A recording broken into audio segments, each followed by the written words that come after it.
आज का ये संदेश उन बच्चों के लिए है जो भक्ति मार्ग में उतरने की कोशिश करते हैं। उनके अंदर भक्ति की भावना तो है, लेकिन उन्होंने किसी गुरु को धारण नहीं कर रखा है। कोई भी गुरु ऐसा नहीं बनाया है। ठीक है, आप गुरु नहीं बनाना चाहते हैं, आपको कोई सही गुरु नहीं मिल रहा है, कोई बात नहीं। लेकिन आप लोगों के लिए मैं एक बात कह देना चाहती हूँ कि बेटा जी, अगर आप साधना में उतरने वाले हो अपनी इच्छा से, और या किसी मंत्र को आप करने वाले हो, तो बहुत ही ध्यान से करें, क्योंकि मंत्र शक्ति एक ऐसी शक्ति होती है जिसके पीछे बहुत सारी शक्तियाँ चलती हैं। अगर आपने माँ काली का मंत्र कोई ले लिया, मान लो कोई बीज मंत्र ही ले लिया है, तो उस बीज मंत्र के पीछे भी बहुत सारी शक्तियाँ चलेंगी जो आपकी परीक्षा लेना शुरू कर देंगी। तो बेटा जी, इस चीज़ का ध्यान रखें, किसी भी मंत्र को कहीं से भी उठाकर बिना गुरु के ना करें। दूसरी बात, कुछ बच्चों को ऐसी प्रॉब्लम्स भी हो जाती है कि वो भ्रम जाल में फंस जाते हैं। वो इधर उधर से कोई मंत्र उठा लेते हैं और उसका उच्चारण करना शुरू कर देते हैं। कोई भी मंत्र होगा, कहीं से भी लो, यूट्यूब से लो, किताब से लो, कहीं से भी लो, मंत्र तो मंत्र ही होता है। मंत्र अपनी शक्ति को, जो भी है सामने वाला जो भी कर रहा है, मंत्र की शक्ति तो उसके साथ चल पड़ती है। लेकिन जब वो अपने वेग से चलने लग जाता है तो कुछ बच्चे उसके वेग को संभाल नहीं पाते, ठीक। और साधारण सी भाषा में हम लोग क्या कर देते हैं, उसको कहते हैं कि कुंडलिनी जागृत हो रहा है। बेटा जी, कुंडलिनी इतनी आसानी से जागृत नहीं होती कि कहीं से भी मंत्र उठाया, पढ़ने लगे और हमारे शरीर में कोई हलचल हुई तो हमारे चक्कर जागृत हो रहे हैं। हमारे चक्कर जागृत हील जरूर हो रहे होते हैं, लेकिन वो उस दिशा में नहीं चलते हैं जहाँ उनको चलना चाहिए।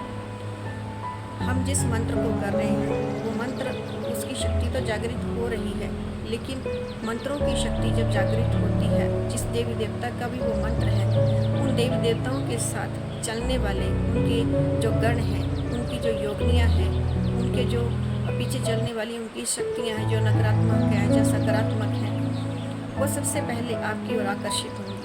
वो आपकी परीक्षा लेना शुरू कर देंगे। तब आप उस सिचुएशन को नहीं संभाल सकते।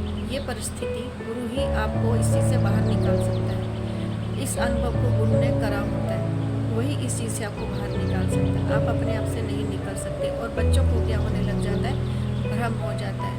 यही हम भ्रम जाल में फंस जाते हैं, उस मंत्र के भ्रम जाल में फंस जाते हैं। और हमें क्या दिखने लग जाएगा, हमें ऐसी अनुभूतियाँ होनी शुरू हो जाती हैं कि मानो कि हमारे इष्ट हमसे साक्षात बात कर रहे हैं, आमने सामने मैं उनको देख पा रहा हूँ या देख पा रही हूँ। हमें उनकी बातें सुनने लग जाएंगी, हमें कोई नाच सुनाई देने लग जाएगा, हमारे साथ कोई ऐसी घटना घटने लग जाएंगी जो हम सोच रहे होते हैं वो सामने से वो घटित हो रही होती है। ऐसा बहुत सी बातें होने लग जाती है। तो हम कहते हैं कि हमारे साथ कोई दिव्य शक्ति जुड़ गई है और हम उन शक्तियों को पा लिए, हमने उन शक्तियों को पा लिया है। लेकिन ऐसा नहीं होता। आप लोग बहुत गलत फहमी में होते हो। जल्दबाजी में आपने वो मंत्र तो उठा लिया, उसको करना भी शुरू कर दिया, उसकी शक्ति भी आपके साथ चल पड़ी, लेकिन उस शक्ति के वेग को आपको संभालना नहीं आता है, उसको आप संभाल नहीं पा रहे हो, तो वो आपको सिवाय नुकसान के कुछ नहीं देगी। आप अपना मानसिक संतुलन भी खो सकते हो, क्योंकि उस अवस्था में उस भक्त को कुछ भी ज्ञान नहीं होता है, कुछ भी बात उसको स्मरण नहीं रहती है कि वो क्या कर रहा है, क्या नहीं कर रहा है। वो एक अलग दुनिया में चला जाता है, अलग दुनिया में खो जाता है। उसके लिए बस यही है कि कोई उसके साथ चमत्कार हो रहा है, कोई उसकी शक्तियों को जागृत कर रहा है, कोई तो उसके आसपास है जो उसको ये सब दिखा रहा है, बता रहा है। लेकिन इस बात को समझना बहुत ही ज़रूरी हो जाता है कि जो मंत्र आप कर रहे हो, उसके पीछे की जो शक्तियाँ हैं, वही आपको ये सब माया, ये सब भ्रम जाल में फंसा रही है। क्यों? क्योंकि आपने कोई भी ऐसी प्रोटेक्शन नहीं ले रखी है, गुरु की प्रोटेक्शन में नहीं हो आप, तो वो आपको आपकी मानसिक स्थिति को कमज़ोर कर सकती है, आपको विचलित कर सकती है, आपको डराएंगी और आपको नुकसान भी दे सकती है। शारीरिक भी हो सकता है, मानसिक भी हो सकता है। इसलिए सबसे मैं एक ही बात कहती हूँ कि बिना गुरु के सानिध्य के किसी भी मंत्र जप को ना करें, क्योंकि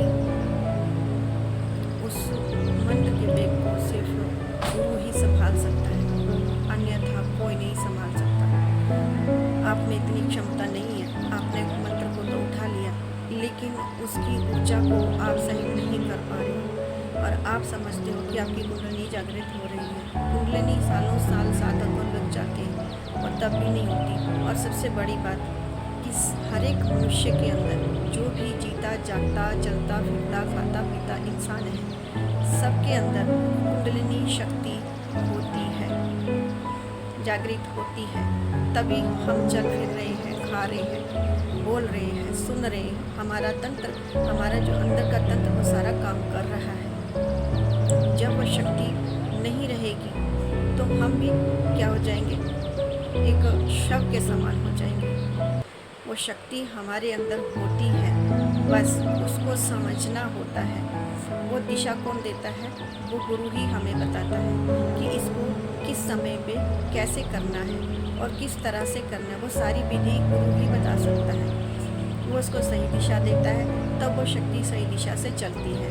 कहीं उसको रुकना है, जहाँ उसको चलना है, ये गुरु ही बताता है कि कहाँ मंत्र को कैसे चलाना है और कितने सही दिशा में चलाना है, सही क्रम में चलाना है, वो गुरु ही आपको बताएगा।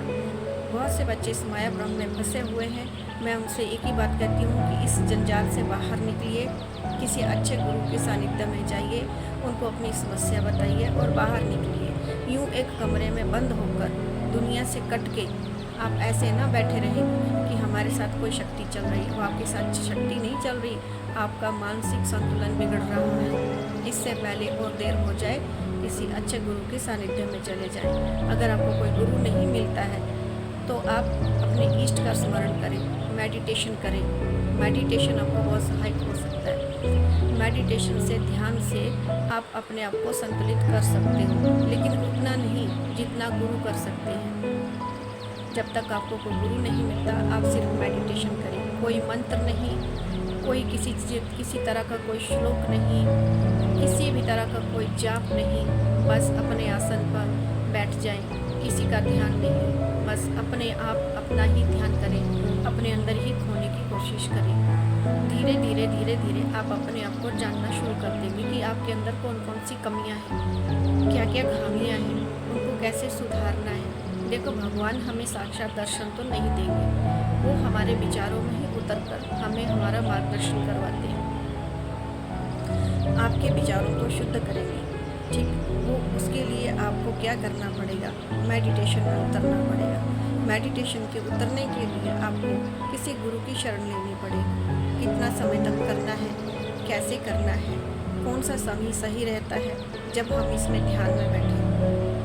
तो समय तो बेटा जी ब्रह्म मुहूर्त ही होता है, लेकिन ब्रह्म मुहूर्त में बैठने का एक ही बात है कि अगर आपके मन में कोई इच्छा रखी है आपने, धन से संबंधित, किसी प्रॉपर्टी से संबंधित या किसी और तरह की कोई समस्या आपके दिमाग में चल रही है, उसको पाने के लिए आप भक्ति कर रहे हो, तो आप ब्रह्म मुहूर्त में ना करें बेटा जी, ठीक है। सिद्ध संतों का एक समय होता है जब वो विचरण करते हैं, ठीक। उस समय उनको आप डिस्टर्ब ना करें। वो सिर्फ आपको भक्ति का रास्ता दिखाएंगे। वो हमारे पूर्व के गुरु हैं, ठीक है।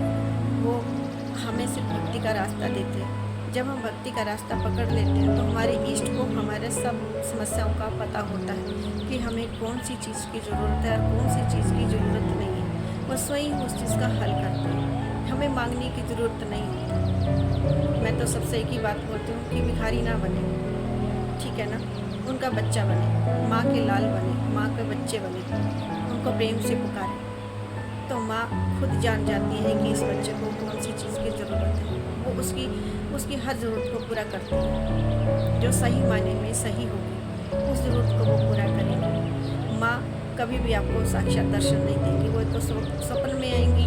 हाँ, बहुत ही आपकी भक्ति प्रगाढ़ हो जाएगी, बहुत ही आप एक उच्च लेवल के साधक हो जाओगे तो माँ आपको दर्शन दे सकती है। अन्यथा वो आपको स्वप्न में दर्शन देंगी, किसी और के माध्यम से आपको दर्शन देंगी, ध्यान में दर्शन देंगी। और सबसे बड़ी उनकी अनुभूतियाँ आपको शुरू हो जाएंगी, आप आसपास उनको महसूस करोगे। और सबसे बड़ी बात ये आती है कि वो आपके विचारों में उतर आती है, आपके कंठ में आ जाती है। आप जो भी वाणी बोलते हो वो सत्य बोलोगे और आपके विचार आपका मार्गदर्शन करेंगे। आप खुद ही अपना मार्गदर्शन करना शुरू कर दोगे।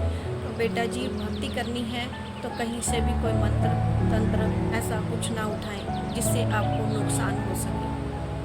वो कुंडली जागरण नहीं हो रहा है, वो आपका विनाश हो रहा है, आपका मानसिक संतुलन बिगड़ रहा है। इसलिए उस दिशा में ना जाएं और सही दिशा में जाएं। अगर आपको भक्ति का रास्ता पकड़ना ही है तो भक्ति के रास्ते में जाने के लिए आपको एक ही चीज़ की ज़रूरत है, प्रेम की और भाव की। इष्ट प्रेम और भाव को देख के दौड़े चले आते हैं। वो आपके विचारों में उतरेंगे, आपके अंदर आएंगे, आपका स्वयं मार्गदर्शन करेंगे। और जब आपका मार्गदर्शन करना शुरू कर देंगे तब इष्ट को मालूम होता है कि इस वक्त बच्चे को गुरु की ज़रूरत है। वो खुद ब खुद आपको आपके गुरु तक ले जाते हैं, हाथ पकड़ कर नहीं ले जाएंगे। वो आपके विचारों में आएंगे, कोई ना कोई ऐसी परिस्थिति बना देंगे कि आपको गुरु का मिलन आपके साथ हो ही जाएगा। कैसे भी होगा गुरु आपके पास आएंगे या आप अपने गुरु के पास पहुंच जाओगे। ये हमारे इष्ट ही इस चीज़ का पूरा जो है वो समाधान कर देते हैं। हमें भटकने की ज़रूरत नहीं होती, हमें सिर्फ भक्ति और भाव परमात्मा के चरणों में समर्पित करना है, अपने आप को समर्पित करना है। और यूँ मंत्रों के पीछे ना भागे, भक्ति को अपनाएं, भक्ति की शक्ति को पहचानें। वो इष्ट तक आपको पहुंचाती है, इष्ट आपको आपके गुरु तक पहुंचाते हैं और आपके गुरु आपके जो भी आप जिस भी देवी देवता की साधना आराधना कर रहे हैं वो उन तक पहुंचाते हैं। उन तक जब आप एक बार पहुंच जाएंगे तो आप अपनी इच्छा से फिर कुछ भी कर सकते हो, क्योंकि आपका जागरण हो चुका होता है। एक गुरु के द्वारा, आपकी भक्ति के द्वारा और आपकी श्रद्धा के द्वारा वो जागरण हो चुका होता है। जब आपका जागरण हो जाएगा तब आप कोई भी मंत्र कर सकते हैं, क्योंकि वो आपके विचारों में आएगा, आपके गुरु के द्वारा दिया जाएगा। ऐसे ही यूँ ही किसी से मंत्र लेकर कहीं से भी उठाकर ना करें, अन्यथा आपको बहुत भारी इसकी कीमत चुकानी पड़ सकती है। ये मैं बार बार सबसे कहती हूँ कि इस चीज़ को ना करें। हाँ, जब गुरु भी कोई मंत्र देते हैं उसमें कई तरह के विघ्न आते हैं। ये मैं आपको बाद में बताऊँगी कि किस तरह से हमें भक्ति के रास्ते में कितने कष्ट आते हैं, कितने तरह की विघ्न आती है। हम कहाँ विचलित होते हैं, कहाँ हमारा मन करता है कि हम भक्ति को छोड़ दें। वो कौन से पड़ाव आते हैं, ये मैं आपको नेक्स्ट वीडियो में बता दूँगी। अभी के लिए बस इतना ही कि आप भटके ना, किसी भी मंत्र को ऐसे ही ना उठा लें और किसी मंत्र का उच्चारण करना ना शुरू कर दें। ये आपको नुकसान की सिवा और कुछ नहीं देगा। एक गुरु की शरण में जाएं। अगर आपको कोई गुरु नहीं मिलता है तो इष्ट की शरण में जाएं, उनकी भक्ति प्रगाढ़ करें, उनकी सेवा करें, धूप दीप भोग लगाएं और उनसे प्रार्थना करें।